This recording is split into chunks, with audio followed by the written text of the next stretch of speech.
México puede salir del estado en el que está. No depende de Andrés Manuel, no depende de Felipe Calderón o de Peña Nieto, depende de los mexicanos. Andrés Manuel, cuando llegó, después de 18 años intentándolo, logró imponer una historia que él contó. No solo no es un peligro, sino que ha llevado a los mexicanos al lugar a donde él quería. Pero no va a ser un peligro para México, no va a pasar nada, va a ser un presidente como los que hay ahora en la mayoría de los países del mundo, Marcelo. Presidentes en transición que vienen de una generación anterior que sí gobernaron nuestros países. Estos, los que tenemos ahora, son de transición para entregarle el poder a una generación que entienda, de entendimiento de los problemas que estamos teniendo y que va a gobernar los próximos 50, 60, 70 años. Manuel, con la mañanera y con otras cosas, se ha convertido en el decodificador de la realidad nacional. Entonces, la interpreta para todos los mexicanos. Y hay un gran número de mexicanos que eso que le decodifica lo creen de verdad. La oposición es parte del problema que decodifica Andrés Manuel todos los días. Y entonces el PAN, el PRI, el resto de los partidos son parte del problema y no de la solución. Mientras la oposición no sienta que es parte de la solución y muestra dónde está el final del túnel,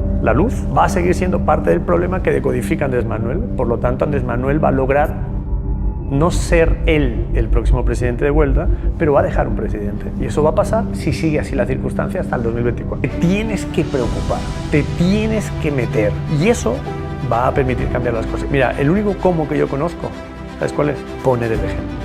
No hay.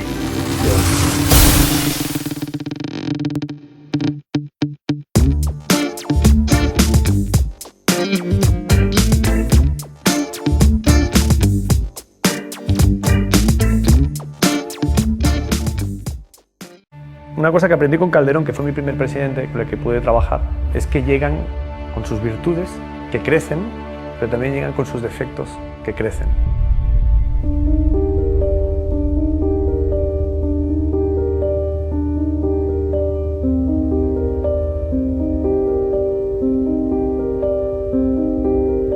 Cuando uno gana una elección, cuando los valores del candidato se empatan con los valores de una sociedad, de un electorado. Y el mayor empate del valor, ¿cuál es? La credibilidad.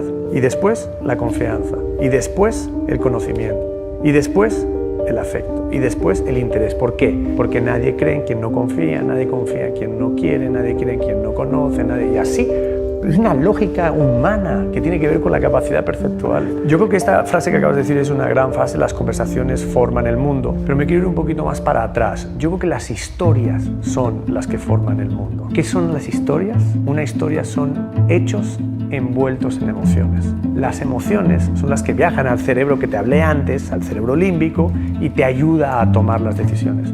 Los seres humanos nos hemos contado historias a lo largo de los miles de años. Antes, alrededor de las hogueras. Hoy, alrededor de las redes.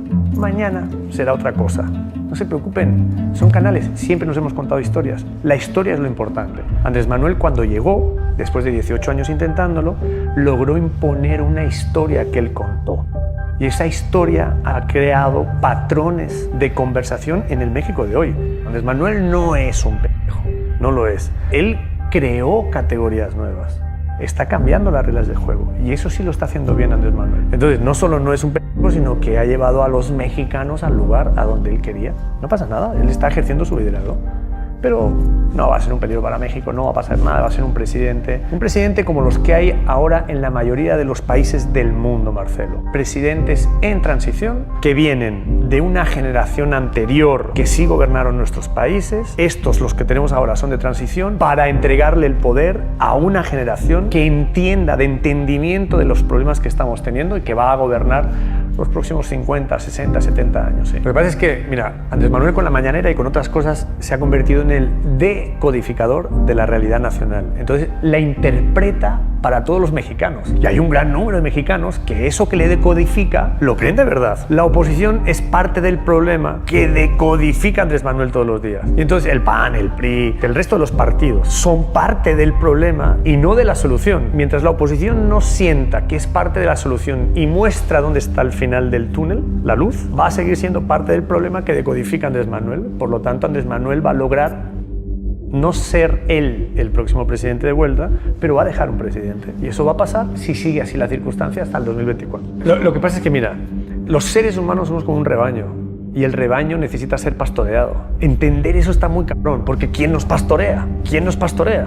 Mira, México, por hablar de México, México es un país increíble, es un país impresionante, maravilloso, tiene todo el mundo lo dice, tiene todo, y su gente es espectacular también, pero nos tenemos que poner de acuerdo.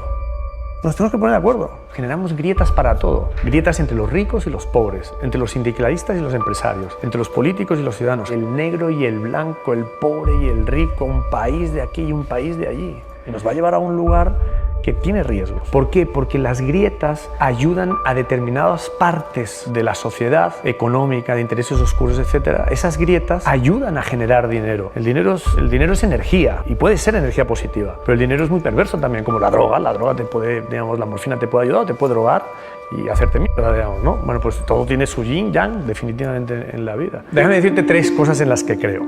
La primera es que hay que cambiar a las personas. Las personas tenemos que cambiar. Si seguimos en la autocomplacencia, nos vamos a terminar de hundir, porque vivimos en un sistema que es una ficción financiera, una ficción política, una ficción de todo. Es una ficción. El día que nos demos cuenta vamos a reventar. No hay manera de que ninguno de los países, empezando por Estados Unidos aquí al norte, que pueda pagar su deuda. Ninguno.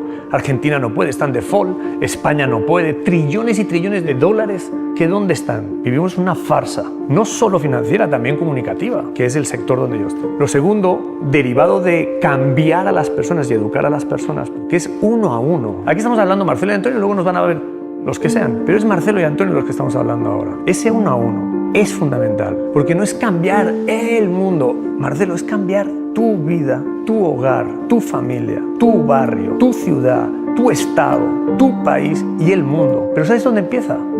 Por ti.